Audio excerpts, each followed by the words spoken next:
Hey, fight fans, welcome back to Carl Prusa MMA. Today we got a returning guest to the show. My guest is getting back in action, fighting the PFL August 15th, Charlotte, North Carolina, fighting on one of the final shows. He is Mr. Biaggio Ali-Walsh. He's going to be taking on Adryan Grundy. Biaggio, what's up, man? Nice to have you back on here. Thanks for having me. Yeah, it's good to see you again. Absolutely, man. You know, last time out, fought in Chicago, had some good moments in the fight. Unfortunately, it didn't go your way. hmm Looking back at it now, man, what did you think of the experience? It's a great experience. I always knew there were going to be bumps in the road in this sport. I always knew that there's going to be adversity, and yeah, it was a great learning experience. Ronnie got uh, what he wanted, and yeah, it was a good experience. Learned a lot, and looking to fix those things. So yeah. You know, you showed some good moments in that contest. Are there any of those that stuck away from you that you think are going to help you going into this next one here? Yeah, absolutely. One thing that was big for me was my weight cut. So I was coming down from like 193, and I got very heavy before I found out I was going to be fighting soon. So I think that could have been why I felt the way I did going in the second round. Because going in the second round, I was like, my legs felt dead, man. They felt like really heavy, and it was a brand new feeling for me. I was like, I had never felt this before. And when he had shot on the takedown, I was almost kind of like I just gave him the position. I'm like, I'll just get up. And then he started doing the 12-6, and I'm like, oh crap, these are legal now. And then, work up, reached around, got me in the arm triangle. Things happen, but I learned a lot. I definitely learned to like kind of keep my weight low as much as I can, because cutting that much weight is not going to be too good for you. um, but yeah, man, great experience. Even though it didn't go the way I wanted, like I'm very thankful for it, and I learned a lot. So, yeah, just looking back at it, those are kind of the key things that I just kind of shed light on. You know, it's kind of crazy to you. I mean, that was just your third fight. You're already becoming a name in the sport. You're on one of the biggest shows in the world, the PFL. You find that you have to remind a lot of people where it's like, hey, guys, I'm early in this pro journey, man. That was just Yeah, my third fight. absolutely. I feel like combat sports fans are like, I think there's some of the they have they'll turn on you quick, especially in combat sports. Like it's a thing I've seen my whole life. I've been a combat sports fan since I was a little kid, and that's one thing about the fans. They don't know that I'm starting out. Like, I'm still a baby. I'm learning on the job. I'm only going into my fourth pro fight, and like, I was fighting on the PFL card when I was an amateur. It was almost kind of like my career has been there was so much light shed on it so early on, and I'm learning on the job. I'm learning the weight cuts. I'm learning the lights and the cameras, and I'm still learning those things, and I'm learning the sport as well, right? Like, I'm getting better at wrestling, uh jujitsu, striking. Like, people say my striking is good, but even that is something I need to get better at. So, um, yeah, as a fighter, the fighting journey is a learning journey, and I'm just looking to get better each and every time. I feel like if you think you're good where you're at, you should probably not fight, because you're always going to be consistently learning. So, I don't think, unless you've like made that walk to the cage and like have been there and done that, or you just actually understand what these fighters go through, I think that's the only way to really understand. But I think most people don't really get it. You know, I think it's really interesting to see how professional fighters view their first pro loss. You know, some guys are hmm really ticked. They want to fight the guy again. They want to get it back. Yeah, Others tell me they find relief. They find some sort of peace out of the fact that the zero's gone, that yeah, pressure's lifted out of your shoulder. How are you viewing yeah. That's actually exactly how I feel. And when I was heading back into camp, I saw Randy at the gym, and he told me the exact same thing you just said. The zero's gone. There's a little bit of relief there. Now you don't have to hold on to this precious zero that everybody makes such a big deal about. It's definitely more prominent in boxing, I think, but even in MMA, people, they like to be undefeated. So, yeah, there's some of that pressure's released. And just Yeah, I mean, I'm just excited to get back in there. You know, when you lose, you kind of like sparks a fire in you. You're like, I want to get right back in there. Yeah, and I'm just super excited. Another thing that's kind of crazy is for most fighters going to their fourth pro fight, they're not training with some of the best in the world. They're not fighting Mhm. on the same fight cards as some of the best in the world. Mhm. What's it like being around all these guys? Obviously you're training, you sharpen your skills, you're seeing high level jiu-jitsu, wrestling, striking. But do you get some other traits outside of combat that you pick up from these guys? Absolutely. You know, being at Extreme Couture, I'm around these dudes, so many high level guys, and it's not just the guys that are affiliated with Extreme. It's guys that come into town when one of their camps guys is fighting in the UFC. You know, like we get guys all over the world that come in and they just want to get a couple days in at Extreme Couture. So you're getting all types of bodies, all types of looks, people from all over the world, like Denmark and Russia and Japan.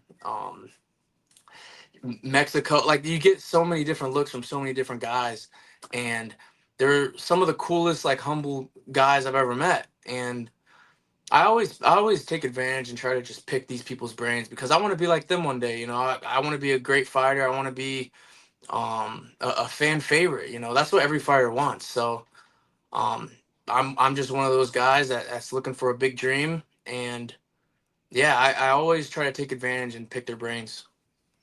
That gym's really a superpower right now. And I think when you look at the coaching staff, you really see why. Obviously, Danny Davis over there, you have Coach Dennis over there, Eric Nissik's over there. What is it with those guys' philosophy that's generating all these successful fighters right now? I think it's just this old school mentality. You know, you can't. Uh, you got to work hard. You know, you can't. There's no loopholes. There's no shortcuts. You know, they have a very old school mentality, and you know, with Dennis coming from Team Quest, you know, Team Quest had a lot of those old school pioneers, and those were tough, scary dudes. You know, you had Randy Couture, Chael Sonnen, Matt Linlin, Evan Tanner, um, Chris Lieben. Like, I mean, these are pioneers of the sport, and they were very old school mindseted. So I think it's the mindset really with the coaches at Extreme Couture. Do you feel that fighting is way more mental than is physical? Absolutely, it's definitely more mental than it is physical. Um, I was just thinking the other day, you know, the anticipation of fighting is worse than the fight itself, and that applies to anything you do. You know, you go for a job interview, the anticipation of the interview is worse than the interview itself. You know, it's a fear thing, and that's all mental. It gives you this mental barrier. You know, I don't know if you've ever skydived before, but like uh I've skydived once, and I remember going up, you're like terrified, like I'm about to jump out of this plane. And then once you jump out, it's like 5 seconds later, it's the fear is completely gone. So fear, what it does is just it gives you this mental barrier, and kind of seeing through that barrier is everything, and it's all mental. So I definitely think it's more mental.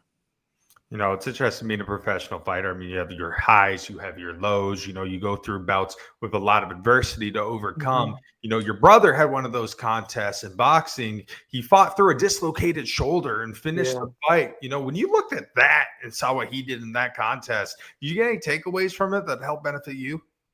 absolutely. I mean, he fought through an injury that's not small. You know, it's all mental. It's all willpower, and the fight really is who's got more will. You know, so um and staying composed. Like staying composed, I feel like that's everything in a fight. Is staying composed, and when you do that, you know, you could think better, you could think sharper, you could see openings, and all these things start to come into place when you're composed. And when you're fighting through an injury, you know, like Nico was, you know, staying composed and sharp is how he won that fight. So yeah, absolutely, big takeaway. Obviously, your grandfather, a lot of people say the greatest professional boxer of all time. Your brother, Nico, obviously went the boxing route. Were people a little surprised at first when you wanted to go MMA instead of boxing? Yeah, yeah. I always, you know, get the question of why MMA instead of boxing. Um, I don't know. I like MMA. I like the fact that there's so many different things you can do in a fight. Um, it feels like, to me at least, it feels closer to like an actual like fight. Um, throw two guys in a cage and see what happens. You know, it's something that I started to fall in love with, kind of like when Connor was like at featherweight and working his way up. So I started to fall in love with the sport. There's so many different martial arts too. Um, I love that combining different martial arts in a fight is very effective. So yeah, I really liked MMA. You remember a time growing up when you really started to realize what your grandfather meant for boxing and what kind of figure he was? Yeah, there's a few key moments in my life where I had known like, okay, Poppy is, that's what I call him. I call him Poppy. Um, there was a few key moments where I was like, yeah, he's a big deal.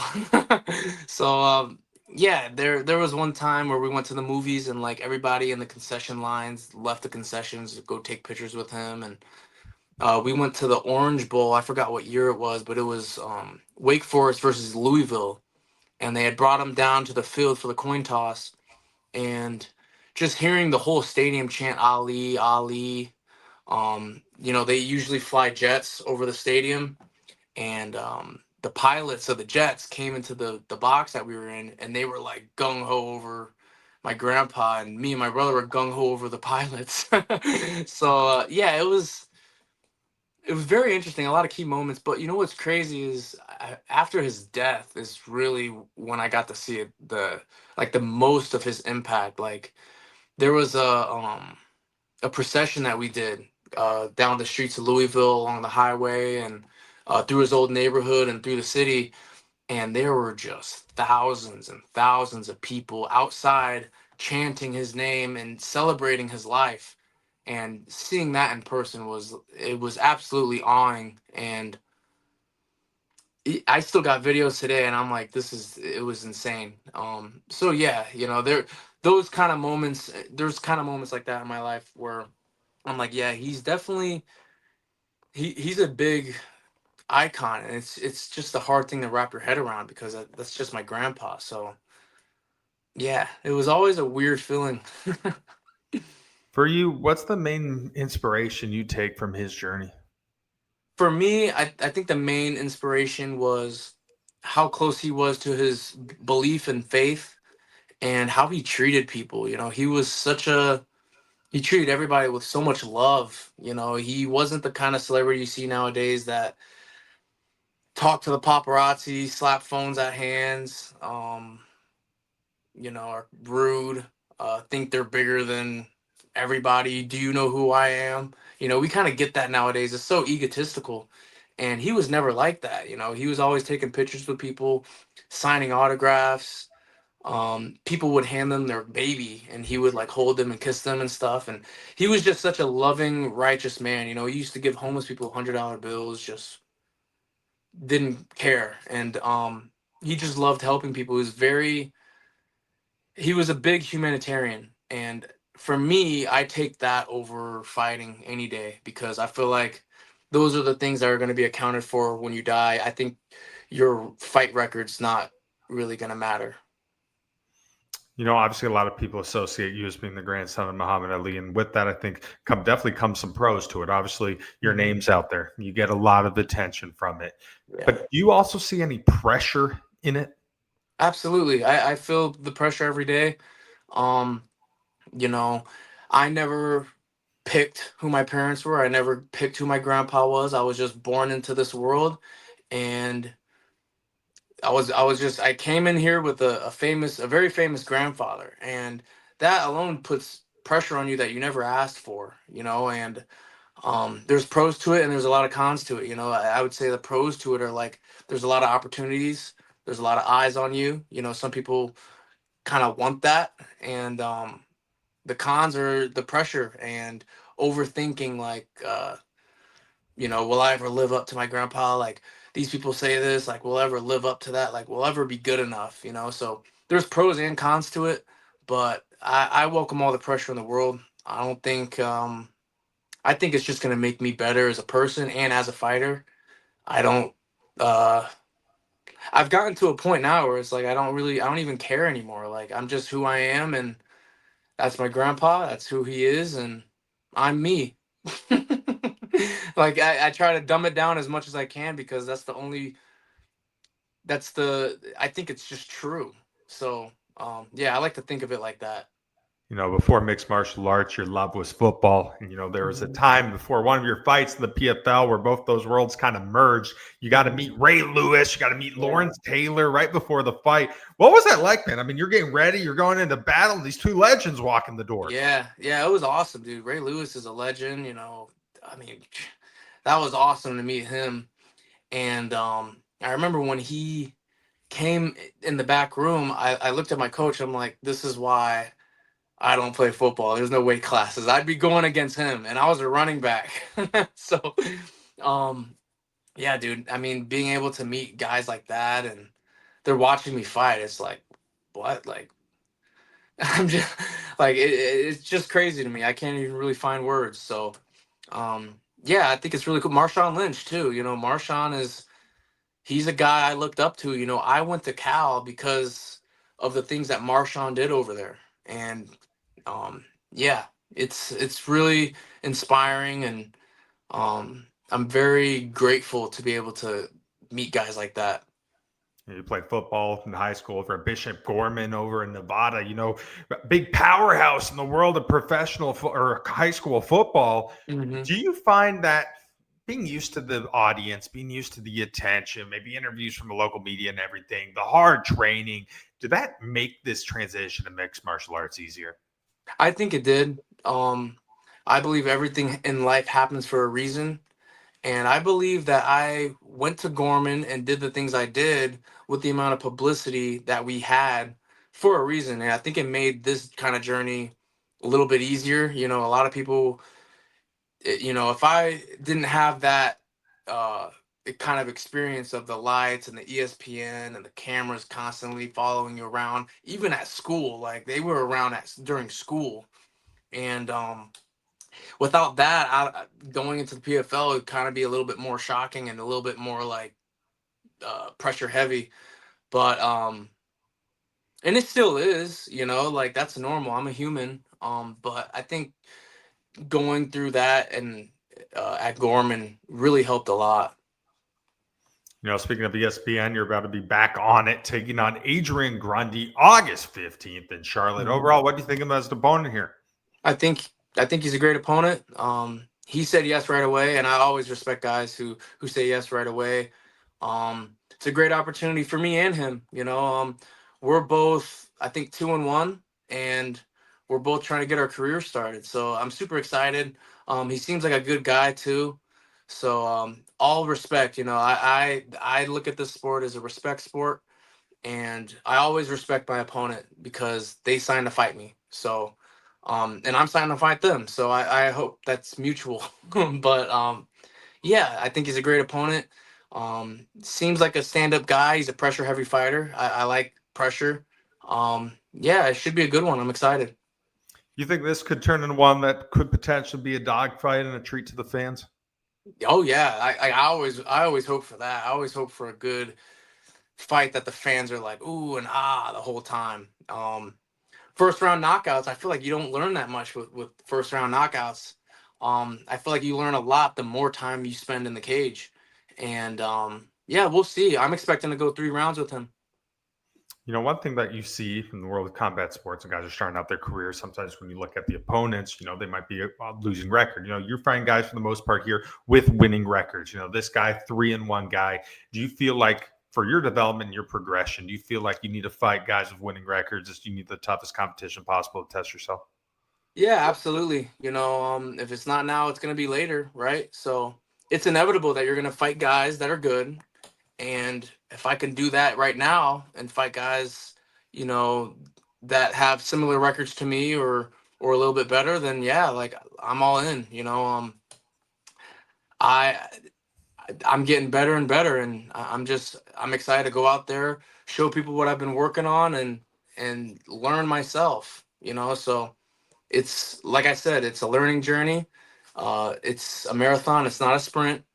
So Yeah, I'm really excited, and yeah, I hope it's a good like fan favorite fight. Like I hope it's a really good one. You're really starting to become a fan favorite within the mixed martial arts community. And I think part of it, you have flair about you, man. It's the way you go out there. You're a dog. You go out there, you leave it all on the line. You're a fun, entertaining fighter. You like to go to the finish. Are you Mhm. starting to sense that? Are you starting to sense this good relationship with the fans?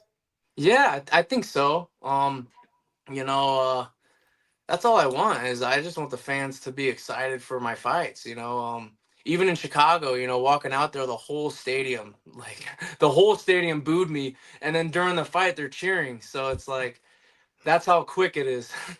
So, yeah, like I'm always looking to just be entertaining and go out there and have fun. I try not to put, I try not to take fighting too serious, because it's not everything in life.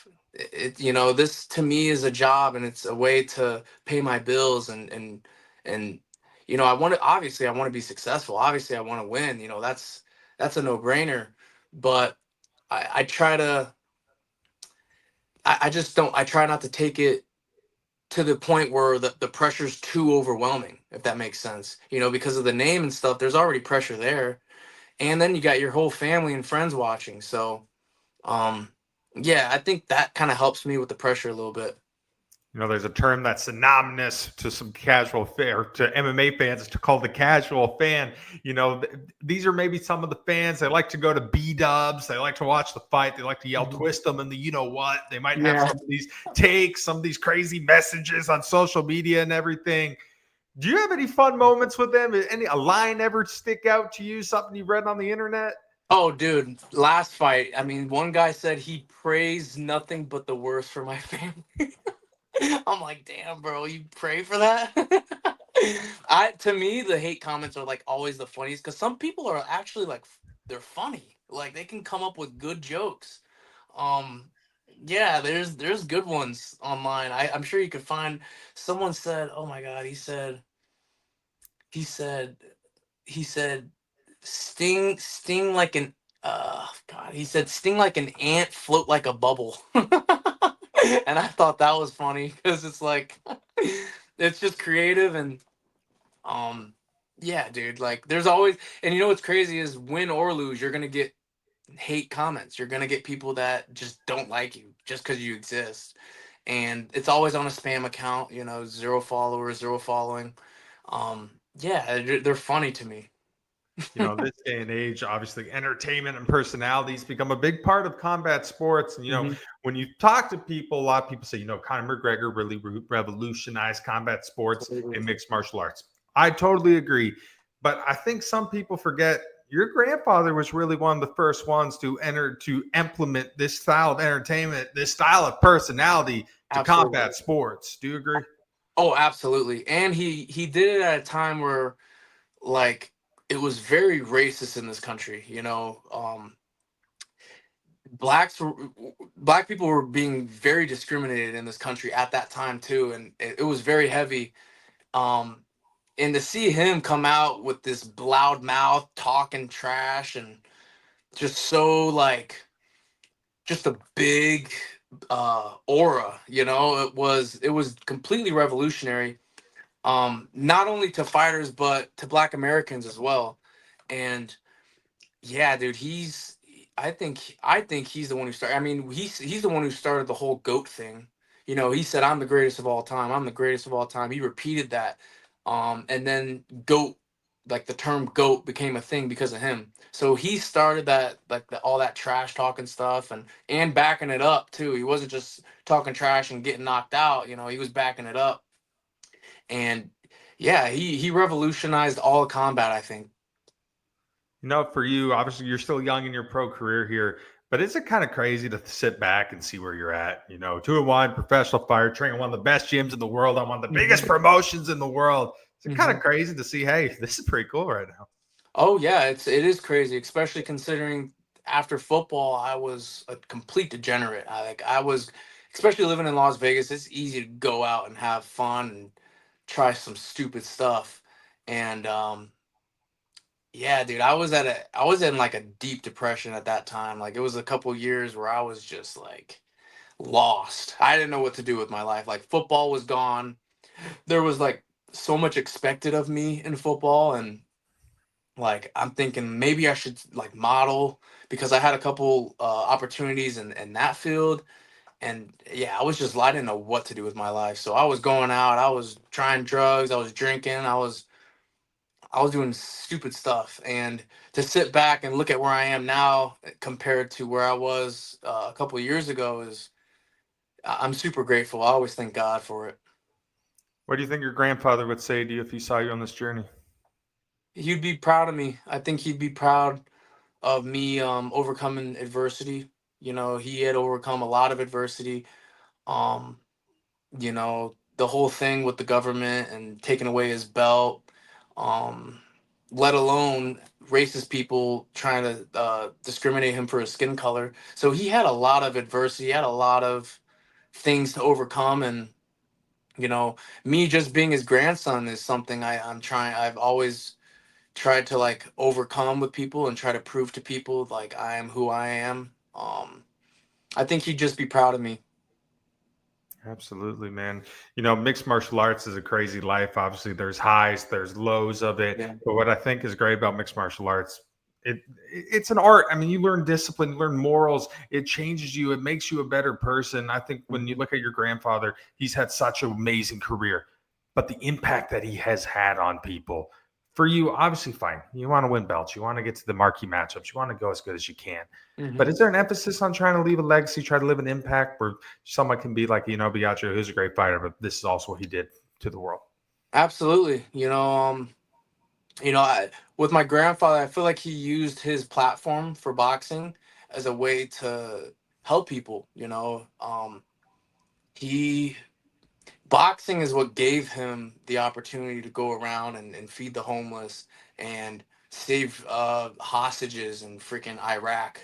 Like he did a lot of good things and helped a lot of people, and he wouldn't be able to have that opportunity if he didn't have boxing as a platform. So for me, I want to be uh I want to use fighting as a good platform to be able to do things like that, travel and help people in like refugee camps and do as much as I can to make this world a better place. That's what I want to do. Obviously, um, everybody wants a belt, everybody wants to win, everybody wants X, Y, and Z. But I want to do that. So, but I don't think you can do that without winning, really. So, like at the same time, like I want to win so that I can get to that kind of level and platform where I can help people. Absolutely. How much fun are you having right now on this journey? I'm having a lot of fun. I'm learning so many new things. Like I've been studying a lot of the old school boxers too, like Bob Foster, Gene Fullmer, Ken Norton, Joe Frazier, George Foreman, Mickey Ward, Arturo Gatti, um, Archie Moore. Like I've been watching all these guys, and I'm like taking little things that they do, and I'm trying to like implement them into my own style. And it's just fun. Like yeah, it's like it's an art, right? So like you get to see certain things that somebody does, and then you could take that thing and try it in the gym and mold it your own way, right? So like if a painter sees the color schemes that Andy Warhol does, he can use those color schemes in his own paintings, So it's an art, and that's how I look at it. So it's fun being able to just try new things and see what works, what doesn't work, what works against this kind of guy, what doesn't work against this kind of guy, So I'm having a blast. Like every time I step in the cage, I'm thinking like this is like a test. Like this is to see if what I'm doing is working.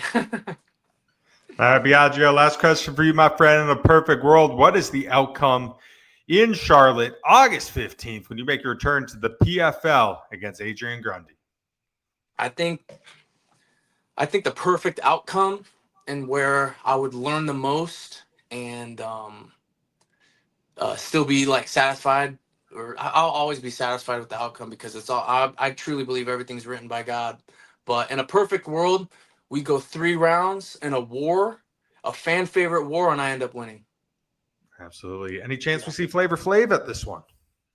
You know, he's on tour with Guns N' Roses right now, so he's flying all over the world right now. So I don't think he'll be able to make this one, but hopefully next time. Absolutely. Well, hey, Biaggio, man, thank you as always for taking the time out of training camp Thank to you. talk to me. Really looking forward to the fight and wishing nothing but the best, my friend. Thank you so much. Absolutely. That's it for us tonight. I'm Carl Prusa. He's Mr. Biaggio Ali-Walsh. You can watch a PFL Charlotte August 15th taking on Adryan Grundy. Take it easy, fight fans. Yes, sir. You too.